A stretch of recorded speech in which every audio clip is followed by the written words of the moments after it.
स्वागत है आपका एक अनोखे आध्यात्मिक सफ़र में।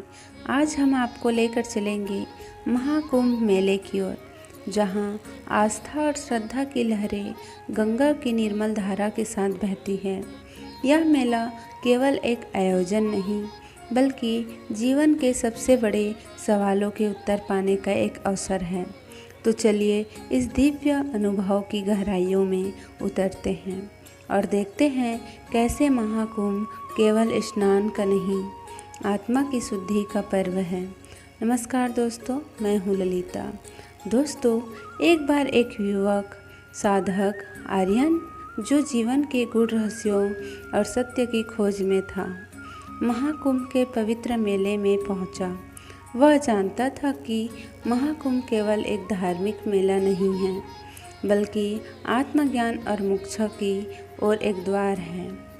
मेला स्थल पर लाखों श्रद्धालुओं के बीच आर्यन ने एक वृद्ध साधु को देखा, जिनकी आंखों में गहराइयाँ, शांति और रहस्य का भाव था।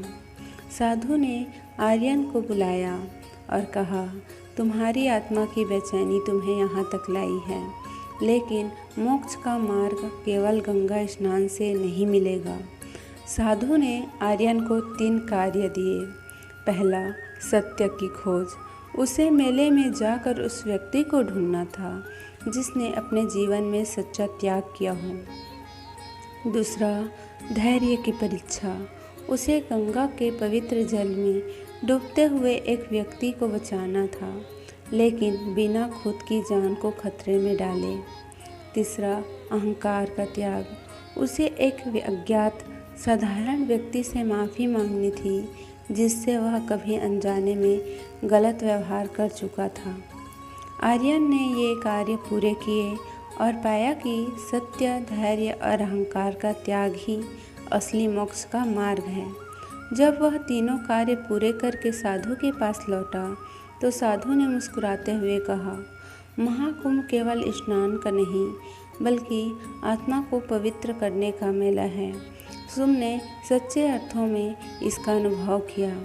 इस कहानी में हमें यह सीख मिलती है कि महाकुंभ केवल एक धार्मिक आयोजन नहीं, बल्कि आत्मा को जागृत करने और जीवन को गूढ़ रहस्यों को समझने का अवसर है। तो दोस्तों, आपको कहानी कैसी लगी हमें कमेंट्स करके ज़रूर बताएं, और ऐसे ही कहानी सुनने के लिए हमारे चैनल को लाइक, शेयर, सब्सक्राइब करना ना भूलें। धन्यवाद। राधे राधे।